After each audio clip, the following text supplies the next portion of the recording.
Pessoal, vamos novamente aqui para mais uma aulinha, tá? Para mais uma explicação e encerramento desse primeiro parágrafo, dessa última parte, que é o parágrafo de introdução.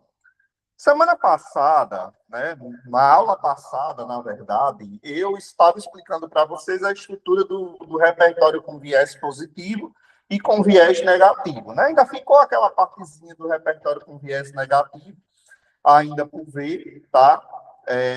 Mas a gente hoje vai trazer um conteúdo extra, né? Na verdade, um outro conteúdo, saindo um pouquinho daquelas estruturas que eu expliquei para vocês na semana passada. Vocês só precisam ter cuidado com relação ao que eu estava falando, com o viés, né? Que o viés repertório, se é um viés positivo ou um viés negativo, porque sempre é bom que a gente problematize. Por mais que o viés seja um viés positivo, seja uma ideia progressista, uma ideia boa, mas fazer redação para o Enem, a melhor forma de se fazer e a melhor forma de se argumentar é problematizar, né? É criar problemas, né? Já que, por mais que também o tema tenha um viés positivo, caminhos para alguma coisa, democratização do acesso a alguma coisa, mas a gente, dentro dessa possibilidade, está embutido uma ideia negativa, né? Está embutido problemas, justificativas que a gente vai falar na aula de hoje, que envolve argumentação. A argumentação no texto dissertativo argumentativo do Enem, que é uma argumentação, pessoal, altamente problemática. Porque, como eu estou falando aqui para vocês, por mais que o tema nos traga ou nos sugira uma ideia de positividade, um caminho para resolver alguma coisa, uma medida para resolver outra, mas a gente sabe que há um parágrafo específico para resolver justamente esses caminhos, essa democratização, que é a proposta de intervenção social. Só que lá no meio, na minha introdução e nos meus parágrafos de desenvolvimento, essa argumentação, ela é uma argumentação problemática, certo? Porque é mais fácil a gente argumentar, a gente problematizar, justificar o que está por trás do tema, por mais que ele traga uma ideia progressista, uma ideia positiva, certo? Então, a argumentação, o argumentar no texto do Enem é defender uma ideia por meio de uma justificativa, e aqui, pessoal, a gente vai, daqui a pouquinho eu vou trazer aqui para vocês justificativas plausíveis e justificativas que a gente vai abandonar, certo? Usando os Enems, né? Usando os exemplos de Enems passados. A nossa argumentação aqui agora vai ser uma argumentação diferenciada. Aí eu vou explicar para vocês o porquê, e eu também vou pedir para vocês fugirem um pouco do que foi a argumentação nos anos anteriores e do porquê, certo? Então, a redação do Enem, isso significa explicar por meio, quer dizer, explicar por que o problema existe, apontar fatores que sustentam a problemática. Então, dentro dos parágrafos do texto dissertativo do Enem, o argumentar ele já vem na introdução, certo? Ele vem na introdução como? Primeiramente, a apresentação do repertório, né?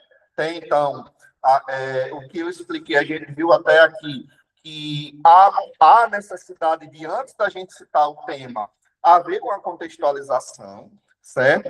Essa contextualização, pessoal, após ela, a gente apresenta, após a contextualização, é apresentado o tema, e depois do tema vai ser justamente apresentado esses argumentos. O parágrafo de introdução, como vocês já sabem, para finalizar, vocês vão ter entre 3 a 4 períodos para fazer essa organização, e vocês vão ter aí em torno de 7 linhas para trazer toda essa estrutura, né, para o parágrafo de vocês. Sem contar também, pessoal, que através dessa estrutura, vocês não podem esquecer de forma nenhuma dos conectivos, que vão estar ligando uma ideia à outra, mas também lembrem-se que o conectivo em si, ele não é responsável por fazer uma relação completa de um repertório para um tema, por exemplo. O que é que eu estou querendo dizer?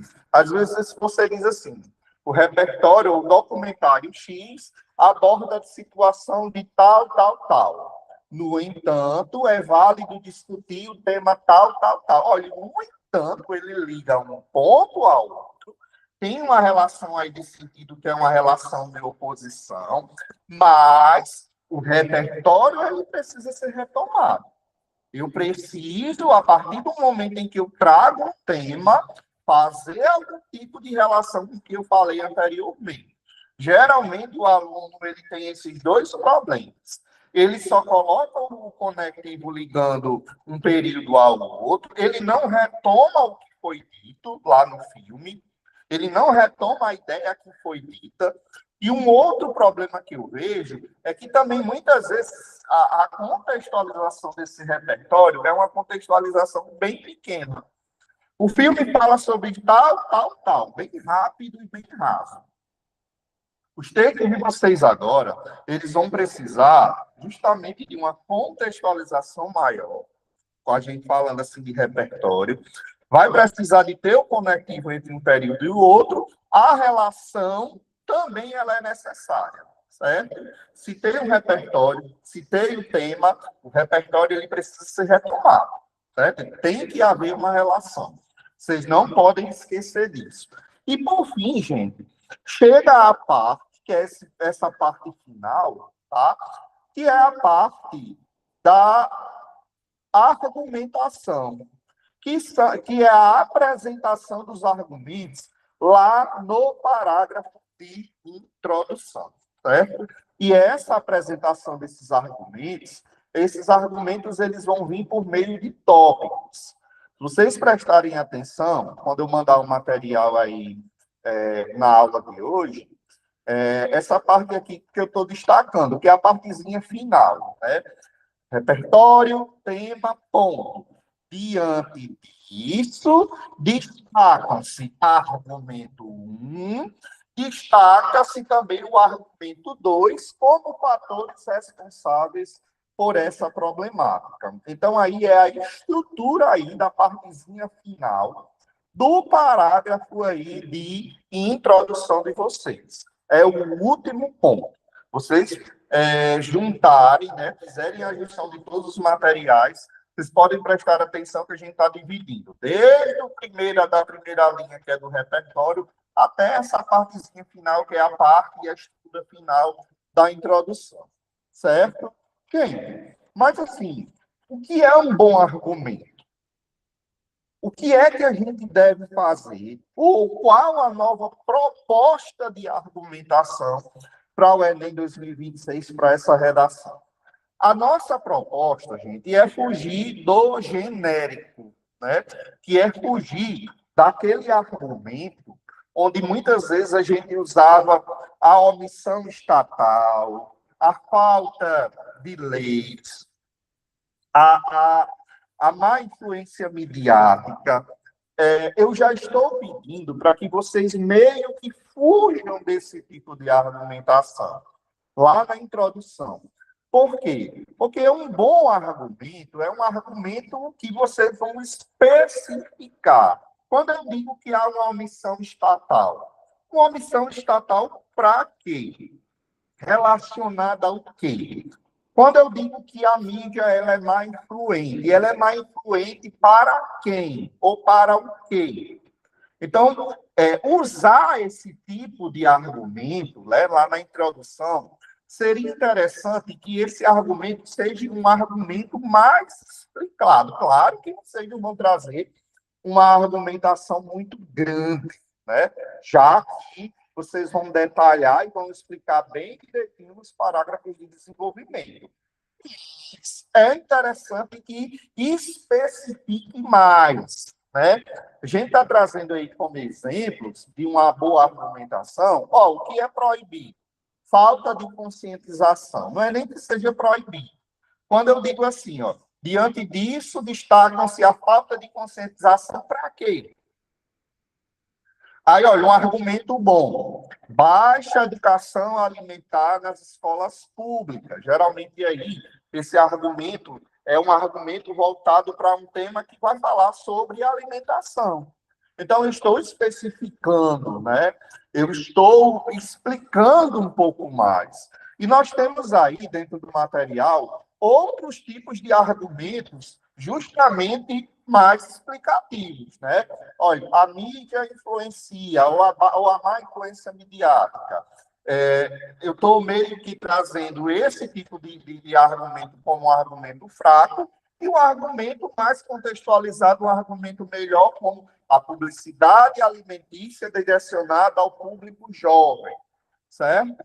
Então, nós precisamos justamente, a partir de então, a partir de agora, trazer uma argumentação mais explicativa. Eu posso continuar, a Aninha está falando aqui, utilizando os argumentos que costumo usar, mas já especificando ele na introdução, sim.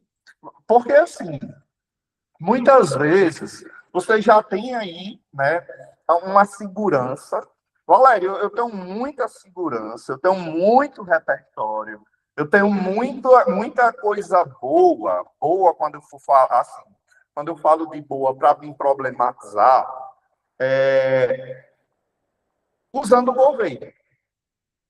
Então, você me sugere eu ficar mudando, eu pegar um argumento que eu não tenho muita desenvoltura, ou eu posso usar, eu acho que a pergunta de Ana é mais ou menos voltada para isso. Ou eu posso usar o governo, só que agora especificando. Use o governo e especifique. Né? Use o governo e explique um pouco mais o papel dele, ou a falta dele diante do tema. Certo? O que eu estou sugerindo, o que eu sugiro para vocês a partir de então, é sair daquela seara da omissão estatal, da má influência midiática, da lacuna ou da baixa lacuna educacional. Então, quando você disser que há uma má influência midiática, mas é uma má influência midiática voltada para quê? Certo? Voltada para o consumo de alimentos, a má influência midiática voltada para o péssimo ensino, ou a má influência midiática voltada para questões educacionais não atendidas. Então, sempre especificar, certo? Dar uma especificada para não trazer esse argumento um tanto que vá. Então, essa é a ideia, essa é a minha sugestão. E também vocês também estarem variando os tipos de argumento. Porque existem aí, eu trago dentro desse material, inúmeros tipos de argumento que vocês podem usar. Olha, os argumentos estruturais, institucionais, né? Geralmente o aluno está usando aí um ator social para criticar uma amiga, um governo, uma família, certo? Mas dentro do próprio Estado, dessas instituições, olha, há falhas em políticas públicas, a ausência, a falta de fiscalização em determinado ponto, os serviços que eles são precários. Então, eu estou trazendo aqui outras ideias que já dá para vocês irem pegando e irem juntando com o que vocês já têm. Quando a gente se fala de um argumento voltado para a questão econômica, a desigualdade, os interesses industriais, acesso desigual. Olha, o acesso desigual a recursos. O tema dessa semana, o tema da plataforma, tem a ver com as pessoas com deficiência dentro do mercado de trabalho. Então, um dos problemas, um dos argumentos que já daria para usar é justamente esse acesso desigual. Acesso desigual ao trabalho, né? A acessibilidade desses cidadãos em muitos dos trabalhos, e essa acessibilidade muitas vezes culmina na desistência de uma pessoa PCD, né? Então, a pessoa vai desistir porque não tem ferramenta para trabalhar, não tem como trabalhar. Não, o acesso é muito desigual a determinados recursos. Então, aí nós temos aí argumentos que vocês podem ampliar, que vocês também podem estudar, certo? Em casa, para estar variando no textinho de vocês. A gente traz também, ó, ligados à questão educacional, cultural. Eu tenho seis, dentro desse material, a gente tem 6 tipos de argumentos que vocês podem estar lendo, né? E podem estar utilizando no textinho de vocês, certo? O que a gente pede para vocês saírem, como eu falei, acabei de falar, é dessa padronização governo e mídia, né? Por mais, Valério, eu estou bem seguro do governo, estou bem seguro da mídia, estou usando eles, estou tirando nota boa, mas se você está tirando nota boa, utilizando esses 2 argumentos, experimente outros também, certo? Principalmente se você está no 960, no 920, está perdendo ponto por besteirinha, experimente outro, por quê? Porque, como vocês sabem, né, a redação do Enem, ela muda constantemente. Ela muda, tem alguns termos que são usados, depois eles passam a desuso, tem algumas estruturas que elas são utilizadas que passam depois a serem desusadas. Então, o cuidado que a gente precisa ter tipo assim, não ficar habitolado, estou utilizando esse termo, mas assim, não ficar muito fixo, muito preso, já que vocês sabem que essa estrutura aí, ela varia. Todo ano há uma pequena mudança. Todo ano algo muda, certo? Mas, como eu falei, sair do padrão governo e mídia é só sair da omissão estatal ou da má influência midiática. Se você vai dizer que o Estado ele é falho, explique. Ele é falho por quê? Certo? Então, a gente tem aí alguns exemplos práticos que eu estou trazendo aqui para vocês. Esses exemplos práticos é justamente aquilo que vocês não devem e aquilo que vocês devem usar. Olha, o tema sobre o consumo de ultraprocessados. O argumento fraco é quando você diz que destacam-se o governo e a mídia. Um argumento médio, destacam-se a falta de conscientização e a influência midiática, a omissão governamental e a má influência midiática, aí a gente está considerando como um argumento médio, né? Argumento sensato. E um argumento forte, aquele que a gente explica bem direitinho. Ó, destacam-se a insuficiente educação alimentar. Olha o argumento como está bem voltado para o tema do consumo dos ultraprocessados, certo? Como ele está muito bem relacionado. E o outro, a atuação da publicidade voltada ao público jovem. Isso relacionado ao consumo de ultraprocessados. Então, a gente tem aí, olha a diferença de um argumento fraco, que é aquele argumento bem vago, né? Eu não vejo mais os meus alunos, vocês, por exemplo, utilizando esses argumentos mais fracos. Os argumentos médios ainda prevalecem nesses últimos textos, pelo que eu vi, e a gente vai fazer uma mudança para a argumentação forte, que é a argumentação bem explicadinha, tá? A gente traz aqui nessa parte 8 um modelozinho de introdução, vocês, e esse modelo de introdução traz justamente os 2 argumentos, tá? E um exercício para vocês fazerem e, se vocês quiserem, enviarem lá no privado. Assim, vocês assistirem essa aula, certo? Vocês podem usar esse modelinho de exercício e entregar a mim. Mas deixa eu só fazer aqui a leitura aqui, ó, sobre o tema saúde mental dos jovens. Vamos ver quais foram os argumentos que eu usei. Na sociedade contemporânea, o alto desempenho é frequentemente valorizado como sinônimo de sucesso pessoal. No entanto, esse cenário tem contribuído para o aumento do sofrimento psicológico entre jovens. Nesse contexto, torna-se necessário discutir a saúde dessa parcela da população. Diante disso, destacam-se, olha o primeiro argumento, a pressão social por produtividade, vocês vejam que é um argumento mais explicado, e a insuficiência de suporte psicológico como fatores determinantes, tá? Então, aqui a gente traz um exemplo, um modelo exemplar para vocês estarem usando, assim como os outros exemplos acima, para vocês estarem contribuindo, fazendo e finalizando essa última parte. Então, o objetivo até então, né, eu já estou bem repetitivo em relação a isso. O objetivo até então, pessoal, é mudar a nossa forma de argumentar na introdução. A nossa forma de dizer se alguém é falho, a nossa forma de dizer se alguém influencia para o mal. Eu posso até dizer todos esses fatores aí, eu posso até problematizar, mas a minha problematização tem que ser uma problematização um tanto ampliada, mais justificada, maior. E há também, pessoal, outros tipos de argumentação que não estão aqui. Você que não usa o governo, você que não usa a mídia, você que não usa a educação, ou a falha de uma lei, muitas vezes você, ou os alunos, né, os alunos de forma geral, alguns de vocês, por exemplo, podem usar, certo?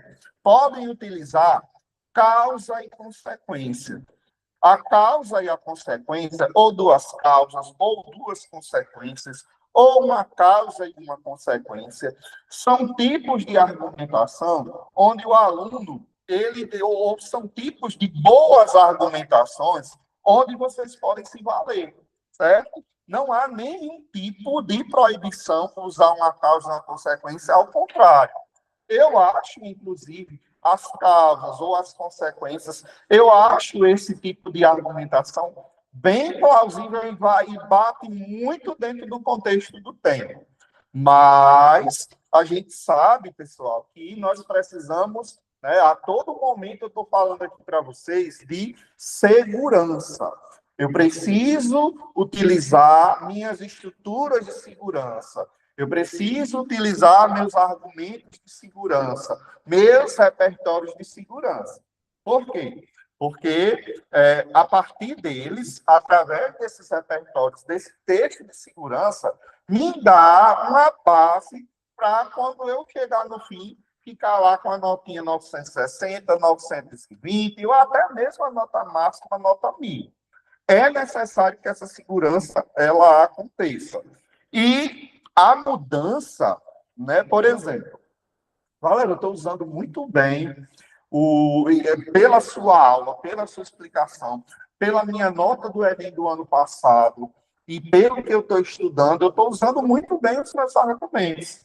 Eu estou seguindo dentro da minha logística, da minha linha de raciocínio, determinados argumentos que eu estou contemplando eles muito bem, estou tirando notas boas na plataforma, com outros profissionais, com outros professores. Então, a partir do momento, Alex, você me pede para modificar. Eu, por exemplo, fiz umas 2 ou 3 redações, ou até um pouco mais. Eu fiz umas 4, 5 redações usando um outro tipo de argumentação. Mas eu tenho percebido que esse outro tipo de argumentação não está me dando uma nota boa. Eu não estou, ou também não está me dando uma segurança muito boa. Eu estou de um 960 pulando para um 880, um 840. Então, gente, o nosso objetivo, né? O objetivo aqui, enquanto curso, o objetivo de vocês é o 960, o 920. Então, se você está seguro, as correções elas estão mostrando esse caminho, continue. O que eu estou explicando aqui, estou trazendo aqui para vocês, é formas dentro dessa segurança de vocês de melhorarem ainda mais. Então, eu posso usar um governo, só que, olha, vou usar agora o governo de uma forma melhorada. Texto que o Liliana, né, ele reflete muito justamente essas melhoras. Continua melhorando, continua fazendo, até no exercício que eu vi, que ela mandou para mim, continua usando muito bem, né, o textinho dela, a contextualização, os argumentos, e isso é o que vale, não só para ela, mas para todos vocês que estão assistindo aqui, certo? Então, tem exemplos de texto nessa estrutura de causa e consequência, Eu vou trazer, Ana, para a próxima aula. Na próxima aula, eu vou trazer um exemplo de causa e consequência e explico bem direitinho para você, certo? Então, aqui nesse exato momento, eu não tenho nenhum exemplo. Deixa eu ver aqui até desse material se esses dois aqui, ó, destacam-se a pressão social por produtividade, nós estamos falando sobre saúde mental, e a insuficiência de suporte psicológico. Olha, aqui são duas causas. A saúde mental, olha, quando eu estou dizendo que a saúde mental dessa parcela da população causa sofrimento, uma das causas desse sofrimento é a pressão social por produtividade.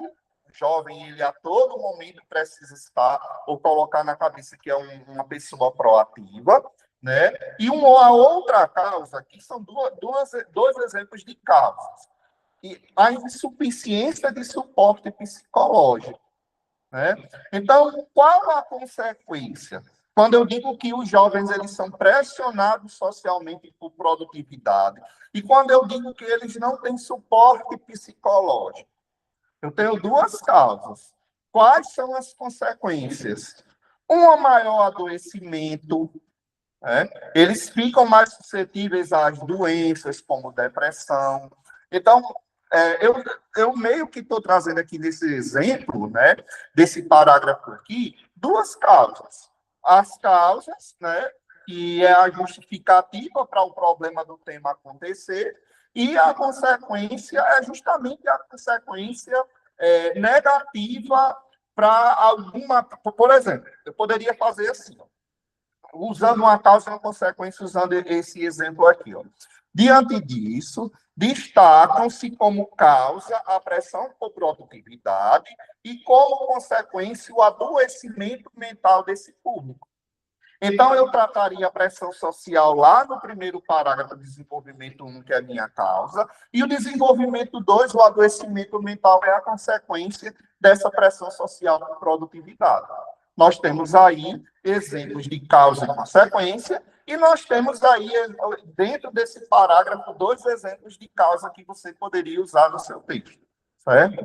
Isso daí dá para a gente também fazer, dá para a gente usar esse tipo de argumentação no nosso texto, entendeu?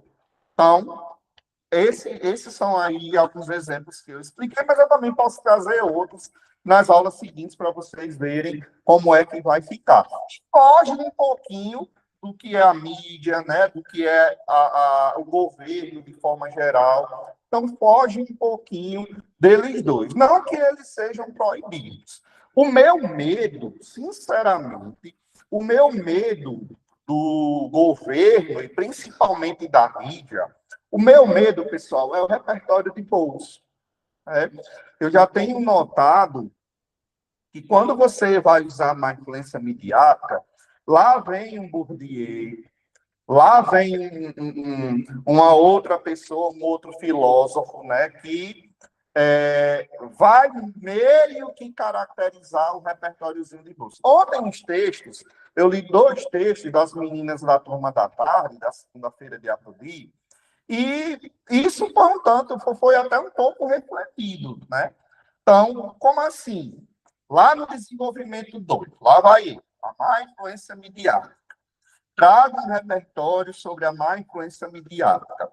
Quando depois do repertório, aí lá vai eu contextualizar. A mídia não discute assuntos relevantes, ao contrário, trata na sua programação assuntos supérfluos. Então acaba a ideia um tanto repetitiva, sem progressão, sem alguma ideia nova. Os exemplos, geralmente, quando a pessoa vai dizer que a mídia ela não debate, traz um exemplo bem vago.